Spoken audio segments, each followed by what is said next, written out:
A gente fica muito feliz de poder reunir hoje aqui esse grupo de artistas tão incrível e abrir para o público um pouco do que a gente compartilhou e trabalhou durante as últimas semanas, em tempos onde a extinção se vê assim refletida em tantos aspectos da vida, né?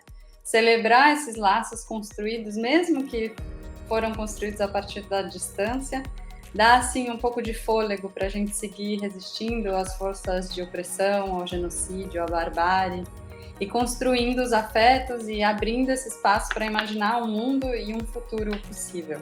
A mostra de processos foi um desafio para todos nós. Nós escolhemos essa plataforma que chama Padlet, uma das plataformas que foi mais usada durante o período da pandemia em processos de formação e colaboração em escolas, universidades, centros culturais, por ser uma plataforma muito simples, muito fácil de usar. O que a gente escolheu? Olhar como um espaço expositivo, que cada um dos artistas pudesse escolher um lugar e tentar entender onde estão as conexões. Algumas coisas são trabalho já, outras ainda são processo, outras ainda são ideias, lampejos, desejos. E aí esse trabalho veio refletir esse encontro muito íntimo com terras antigas para fazer terras novas, um trabalho de perceber que as montanhas são seres que têm as suas próprias agências, e conversar com elas tem sido importantíssimo para me manter viva, uma tradição e um modo, né, de existência. Então, partindo da palavra fantasma, que para mim é um espectro que tem presença e não tem corpo, e eu passei a reparar nas cruzes das estradas, né, que marcam esses pontos de acidentes e tragédias. Foi uma curiosidade que foi crescendo, eu comecei a reparar e contabilizar e mapear, e fiquei instigado a me relacionar com elas, com aquelas memórias, entender um pouco daquilo. Como a partir desses estados de extrema vulnerabilidade, quando parece assim que já deu tudo errado, como é que a gente faz para transformar isso num estado de criação? É onde mora também a surpresa, assim. É bem essa coisa como essa coisa do encontro, né, de artistas e tal, como os artistas pensam juntos ou operam, o que é que sai disso. É bonito quando as coisas acontecem assim, no improviso, sem esperar e tal. Mas eu consigo ver as camadas de cada um no processo. Que movimento tem na espera, sabe? Assim, pensando que o que acontece, né, numa espera. Não pretendo fazer alegoria do ofício. A técnica me interessa a fim de desconstruí-la. A não normatividade não significa uma ausência de respeito pelo trabalho. A leitura dá um emaranhado na cabeça, desestabiliza a demanda e me encontro em uma zona cinza. Ganho duplo sentido, incorporo o ofício e colido com a cabeça do sujeito. A gente fez um livro, eu e as crianças, né, com histórias de Tatiá em 2020. Ele já trazia uma ideia de jogo, porque ele tem um mapa do povoado. O leitor é uma espécie de andarilho e ele vai percorrendo os percursos narrativos, né, que vão se abrindo ali no caminho. Como intervenções possíveis na realidade, assim. E que esses trabalhos, eles presentificam, né, essas pessoas. Eu acho legal esse tema, porque não exatamente são trabalhos assim miméticos, né? Apesar de carregarem histórias e muitas vezes o próprio conteúdo visual, né, desses trabalhos estarem relacionados aos lugares onde eles foram encontrados, né? Retirados, negociados, enfim. Vou falar sobre caminhada, porque a caminhada faz parte do meu trabalho, das minhas colheitas, das minhas sementes, né? Então, minha palavra hoje é caminhada. Esse entendimento, né, de que no convívio a gente aprende novas palavras, a gente aprende novos nomes e a gente vai inventando, trocando e ganhando novas ferramentas. os nossos processos de criação e invenção, né?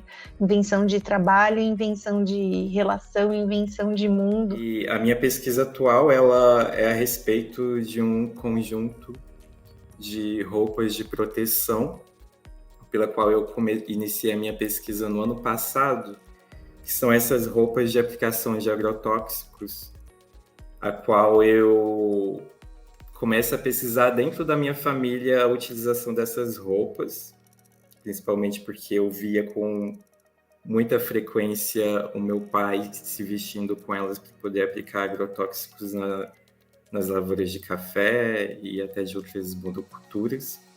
Eu chego nessa residência com uma fervura aí em torno de trançar mesmo alguns saberes, né, que vão impregnados aqui na musculatura das minhas mãos, né? O que a gente reúne são imagens, vídeos, GIFs, textos, mas a gente reúne a cada edição da residência a partir desse pensamento coletivo de como a gente ocupa esse espaço, que é o espaço da tela. Como é que a gente pode criar caminhos possíveis sem fazer um caminho único? Eu acho que esse momento da residência, né? Eu acho que durante esse período, eu acho que eu morei com essa palavra um pouco, né? Eu acho que todo mundo morou nessa palavra durante um tempo, né? E morar, né, nessa palavra, dentro de uma palavra, parece que é morar dentro de um mundo imenso, né? Porque a palavra é imensa. Eu coloquei a terra, as plantas, as histórias, os filhos, as palavras, os outros seres e, de novo, o voto. E acho que quando eu me encontro em leituras que me encorajam, eu me sinto abraçada, assim, e sinto um fôlego para eu conseguir em diante. O encontro, e eu acho que o oráculo é esse encontro, né? Tipo, qualquer coisa pode ser o seu oráculo, você precisa permitir e esse mensageiro que permite que você o leia, né? Então é um acordo entre essas duas narrativas, assim. No nosso último dia de encontro, ali já abriu o dicionário procurando palavras sinônimas à ideia de cuidado. E a gente encontrou 130 palavras. Dessas 130 palavras, só a palavra amor se repetia das palavras que a gente tinha encontrado no nosso vocabulário comum. Então, a gente acho que conseguiria criar um novo vocabulário, talvez um novo dicionário de sinônimos para essa ideia de cuidado que a gente encontrou. Do tempo passado e se transformando em tempo futuro, sempre no presente, né? O presente nesse caldeirão. Preencher o silêncio sem partir. Em 1966, extinto catastrófico provocado pelo vento marinho. Mais de 2 metros de altura. Tivemos a sorte de viajar para muitos lugares profundos dessa Amazônia, para ouvir histórias das pessoas que, de fato, vivem também na sua ancestralidade. É muito bonito pensar a comida como uma ferramenta de memória, né? Uma ferramenta de lembrar, ou de acionar espaços ou tempos que são antes do nosso nascimento, né? Essa condição primitiva de saber o que comer, né? Ou relembrar, né? A experiência alimentar. Aqui a gente está vendo a amostra do Bruno Novaes, que tem esse formato de linha do tempo, uma maneira de percorrer os trabalhos do Bruno, maneira como o Bruno criou esse espaço, abre margem para que os outros artistas sejam convidados a escolher um lugar entre os fragmentos da pesquisa do Bruno, né? Assim, obras, textos, cadernos, anotações e os outros artistas junto. O que a gente está vendo aqui agora é a apresentação, o espaço criado pela Anita Monteiro, E aí já tem uma outra configuração, também é linha do tempo, mas é uma linha do tempo que se expande, que a partir de uma imagem, outras imagens e outros textos vão aparecendo. Eu acho que é super interessante a gente, quando entra nessa mostra do tempo, tentar explorar e tentar entender onde é que estão os outros artistas, né? Dentro da apresentação de cada um dos artistas.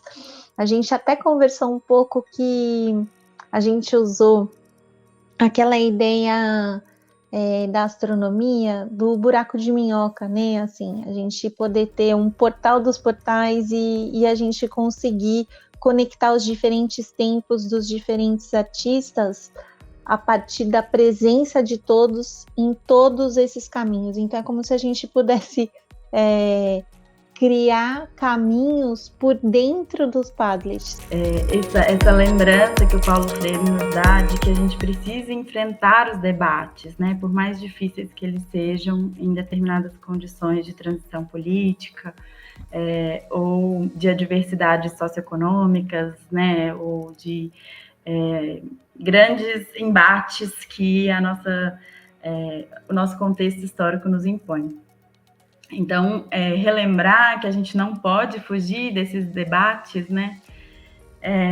E com esses recursos que o Paulo Freire nos ofereceu, né, tão generosamente, nos inspira novamente a relembrar que a gente tem um trabalho árduo, né, assim, de estruturar ou de dar possibilidades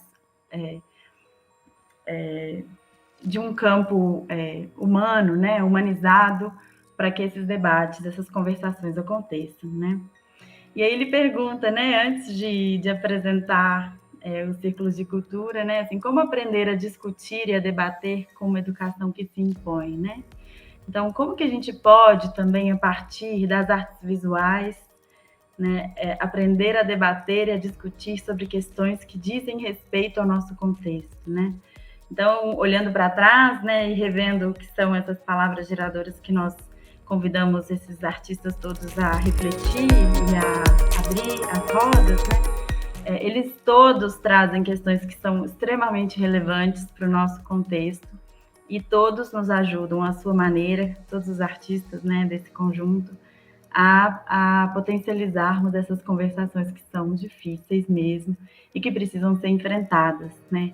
Falar de morte, vida, de extinção, de início, né? Falar de trabalho, o que diz respeito sobre a nossa existência, né? Assim, os ofícios, como que a gente pode, então, aprender com o tempo, né? Com o cuidado, atravessando esses processos de humanização, de consciência, né, dos nossos contextos e produzindo representações, produzindo, né, assim, esteticamente, resultados que nos façam criar novos mundos mesmo, né, a partir dos recursos que a gente tem. Não são grandes mudanças, né, Val? A gente não vai mudar o mundo de uma vez, mas certamente a gente pode começar pelo nosso mundo, né, e fazendo dia a dia um trabalho de formiguinha. E a arte, as artes visuais são excelentes recursos, né?